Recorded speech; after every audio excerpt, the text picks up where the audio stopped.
Good evening, ladies and gentlemen, and welcome to St Peter's Church here in Frimley. On behalf of the parish of Frimley, welcome to this Surrey Heath Singers concert of Manchester carols. It's going to be a wonderful concert, a lovely way to break into the festive season. But I am but to do the more pedestrian notices, and I will leave it up to Madeline to say the more glorious ones before the concert begins. Just to say a couple of safety notices to be aware of. We're not expecting a fire alarm this evening, you'll be happy to hear. If the fire alarm does sound, please do make your way to the nearest fire exit. They should all be clearly marked. If you are in the upper levels, please use the right-hand staircase as you are exiting the building and make your way under to the north door as the exit. But if everybody else, this sort of end goes for the front door and everybody on the raised level through the vestry. We should be able to make our way out in an orderly fashion, but we're not going to need that this evening. Should anybody need the facilities during the concert, there are toilets available at the back of the church, so please do make use of them. But otherwise, I hope you have a wonderful evening, and without further ado, I will pass you over to Madeline. Thank you, Sean. Thank you. I'd like to welcome you all on behalf of Surrey Heath Singers to our Christmas concert tonight. There's going to be some lovely music, which I really hope you will enjoy. Actually, I'm just thinking of a couple of things to add to what housekeeping, sorry, Sean, if I may, before I carry on. There are also toilets in the hall, which you can access by going all the way around the church, because there's only one at the back there. So please do use those. During the interval, there will be drinks available, hot and cold on my left, and wine and I'm not sure what other cold drinks on my right. And I thank the parishioners who are organising that for us, and they will be grateful for any donations which will go to the church. Thank you. I know you're going to be looking forward to the second half, when you will be singing, as well as us, all the traditional carols. But as I welcome, Jeff is probably sitting down there, and as I welcome Ed, I think he's going to say a little bit about what we're going to be singing, some more modern carols in the first half. So actually, I will pass over to Ed now. Thank you. Hope you enjoy. Yeah, thanks, Madeline. So, hi, everybody. Welcome to our concert. So, there'll be plenty for you to do in the second half.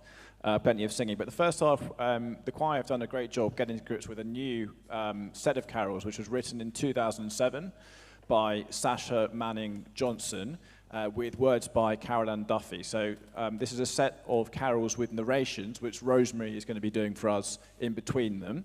But I hope you'll agree, when you've heard them, they're new to, I think, every single one of us. I've never heard them before 5 weeks, 6 weeks ago. So I hope you also learn to become fond of them in the next 40 minutes. See you after.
beginning, sorry, can you hear me now? Yeah. In the beginning, or once upon a different time and a different place, but under the same moon as ours, in the beginning there lived a man called Joseph, a good, honest man who was a carpenter. Then there was Mary, a lovely, caring young woman who lived at home with her parents. Joseph, the carpenter, and Mary were to be married, two ordinary people who did not yet know that their story was to be extraordinary, that we'd still be retelling it in our century this very night. There would be many people involved in this story, 3 wise men named Balthasar, Melchior, and Caspar. What names? Balthasar, Melchior, Caspar. There'd be red-faced, sweating innkeepers whose taverns were bulging at the walls with hungry and thirsty travellers. There'd be simple, shivering shepherds whose names are long forgotten, but who once ran across the frosty fields, shouting with amazement and scattering their sheep, as living as we are. Whoever you were then, at that time, in that place, whether you knew it or not, you had best prepare.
Joseph lived in the town of Nazareth in Galilee. He had a small workshop beside his house, and if you were ever to pass it, you would hear him at his carpentry, sawing wood or hammering nails. He was a hard, diligent worker and much in demand for the fine quality of his craftsmanship. Joseph was descended from the line of David and from Abraham. He was proud of his heritage. He was even more proud that Mary was to be his wife. In Joseph's eyes, Mary possessed so many wonderful qualities that she seemed blessed among women. He loved her. Most evenings, when he had finished working on a new table or bench, Joseph would walk through the quiet streets of Nazareth to visit Mary at her parents' house. He would take her flowers, roses of all colours and fragrances. Sometimes they would say to each other the poetry of Solomon, who was also in Joseph's ancestry. Mary adored poetry. A garden enclosed is my sister, my spouse, a spring shut up, a fountain sealed. The plants are an orchard of pomegranates with pleasant fruits, with trees of frankincense, myrrh, and aloes, with all chief spices.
One day, as Mary stood on her own by a window, looking out into the garden, like a girl in a painting, this happened. Now, when Joseph finally comprehended that his beloved Mary was carrying a child, and had listened again and again to her account of this annunciation, he went out to walk for a while on his own. He wandered under the trees that he knew so well, troubled and thinking deeply. The trees stood over him like guardians. He knew which tree was best for a cradle and which for a coffin, and which tree the torturers chopped for a crucifix. He knew that if the sun could be seen shining through the branches of an apple tree on the last day of the last month of the year, then next summer's crop would be healthy. He knew that the beech tree was the easiest on which to carve your sweetheart's name, Mary. Joseph knew that counting the cherry stones after a meal might show you when and where you were to marry. This year, next year, never. And that the flowering of the thorny hawthorn tree was the first sign of spring. Joseph walked and walked among the darkening trees, thinking about Mary and the child she carried, until finally he fell down and fell asleep. And it was his dream that told Joseph what must be done for the best.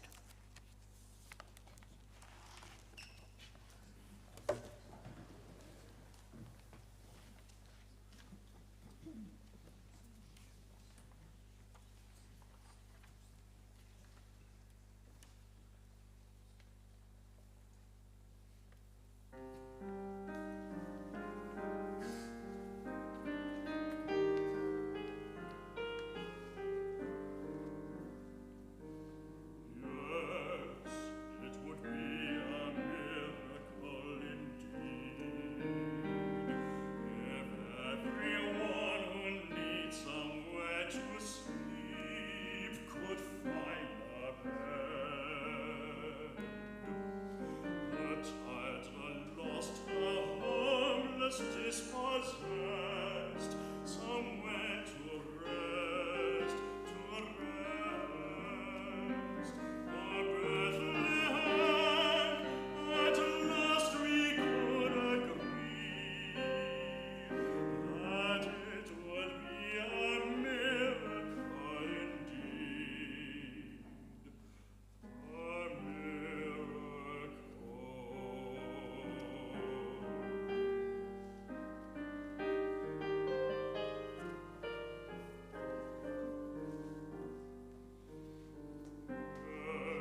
Not long after Joseph and Mary were married, it was ordered by law that everyone must return to the town of their ancestors.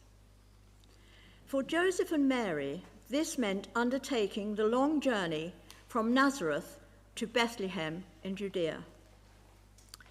When they finally arrived in Bethlehem, it was nearly time for Mary to give birth, but they could find no room to stay.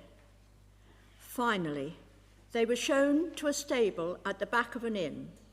At last, they had somewhere to stay.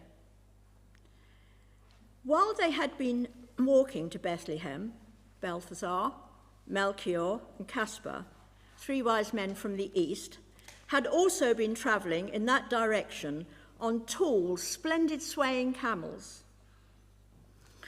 The 3 wise men were following a star which happened to be in the sky, a star of wonder.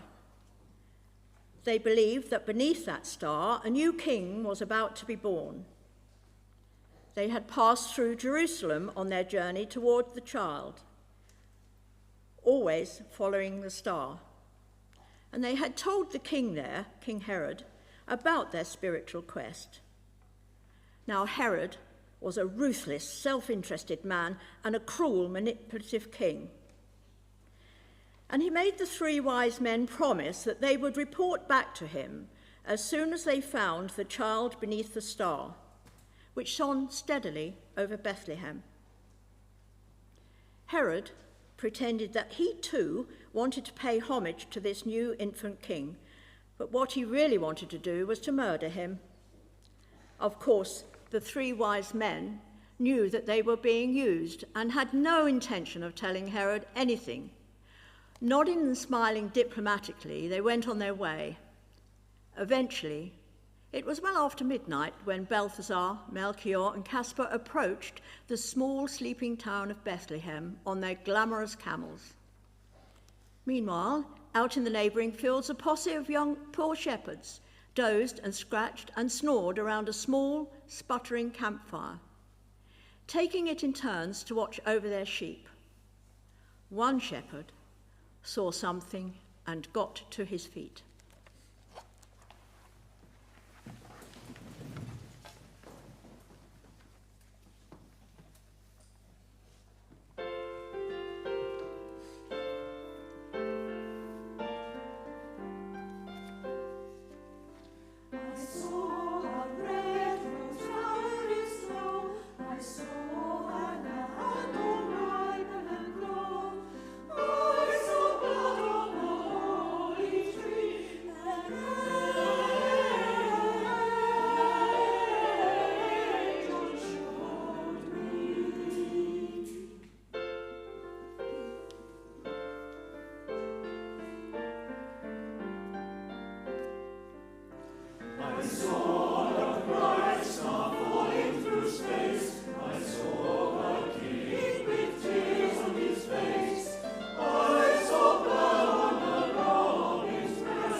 The shepherds came running across the fields towards Bethlehem. One was shouting that he had seen an angel. Another that the whole field had seemed to fill with light. One shepherd was totally speechless, and another's weather-beaten face gleamed wet with tears in the moonlight. The last shepherd still had a lamb tucked under his armpit. They had been brought tidings of great joy. A child had been born. There would be peace on earth to all men of good will. Hosanna, Gloria, wonderful to tell, mirabile dictu. The shepherds had been told that they would find a babe wrapped in swaddling clothes and lying in a manger.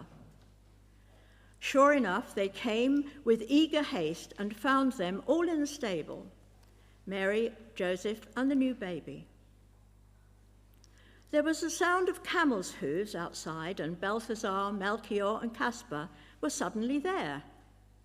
The star they had followed for so long dangled like a bauble over the stable. And then they were all kneeling, shepherds and wise men alike, grinning or weeping or open-mouthed, to look at the baby. Mary took note of all these things and turned them over in her heart.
The shepherds went back to their flocks in delight and amazement at the sights that they had been privileged to witness that night.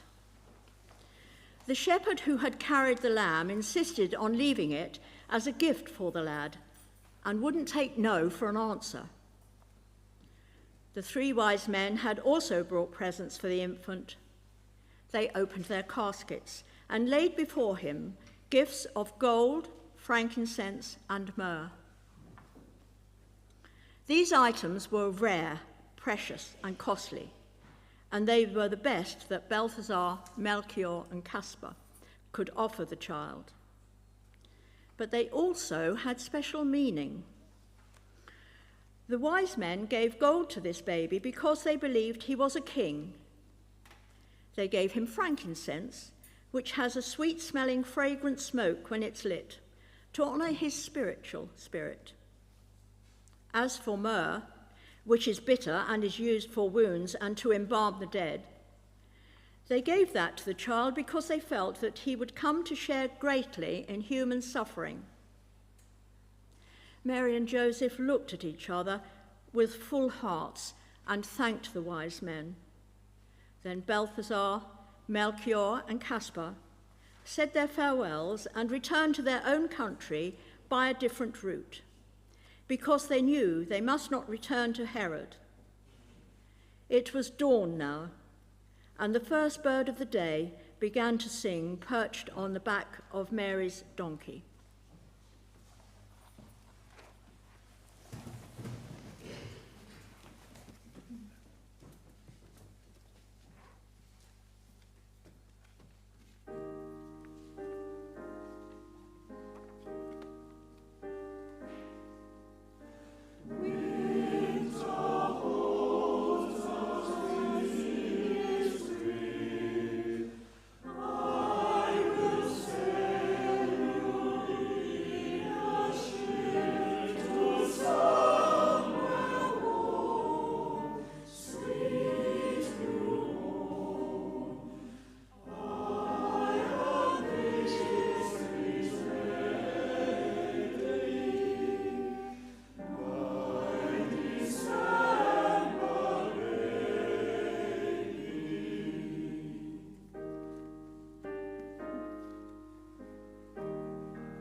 So the family reached Egypt and took refuge there. I beg your pardon, start again. After the 3 wise men had left, Joseph and Mary slept. Joseph had a dream which filled him with fear. Mary knew what it meant, as one of the 3 wise men had warned her about Herod's obsession to hunt down her son. She told Joseph that they must leave Bethlehem soon. And so it was that they headed out on the road towards Egypt. On that long, cold, unfamiliar road, Mary sang to the child in her arms. So when the family reached Egypt, they took refuge there, far from Herod's rage and his murdering soldiers. Joseph and Mary were foreigners in Egypt, insecure and poor, and they depended on kind, tolerant strangers, as all refugees do. Joseph found work here and there, but too many people paid him poorly, as they knew he was desperate. Mary vowed in her heart to teach her son about this time in their lives, so that as he grew, he would learn compassion for the vulnerable and the powerless. One day, her baby had to be a man and increase in wisdom and stature. Then Joseph told her it was time to take their son to be named, and Mary said to Joseph, to that good man to whom she trusted and loved, that her baby was to be called Jesus. Each child's name, each child born be named with love, for each child's name a star above. So let my name be known, O let my given name be known. Joseph.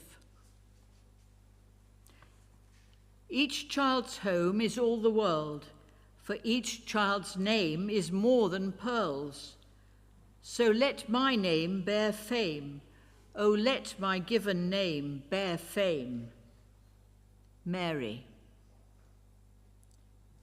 Each child comes a flame of light. Let each child own a name, a birthright.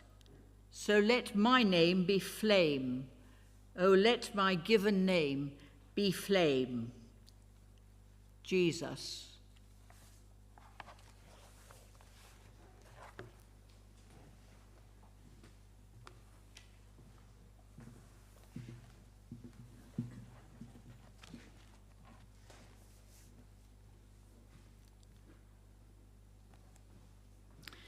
In time, King Herod died, and all his badness died with him.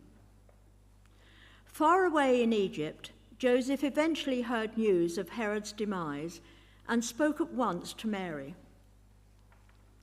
When they were quite certain that all was safe for their child, Joseph gathered their few possessions together, loaded and saddled their faithful donkey, and set off with his family on the road to Nazareth in Galilee.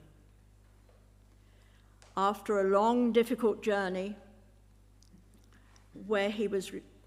Joseph finally heard the donkey's hooves clatter on the calm, familiar streets of his hometown, where he was respected as a good man and as a carpenter of talent and care.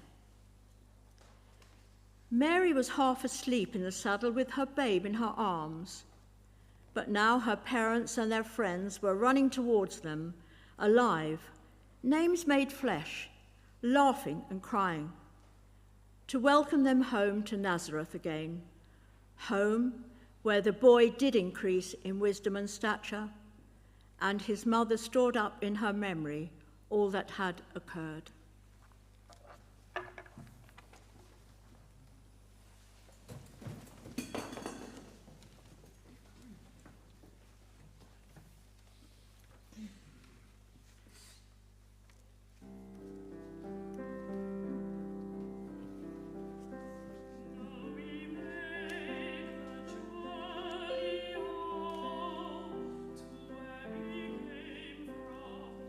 Go it now.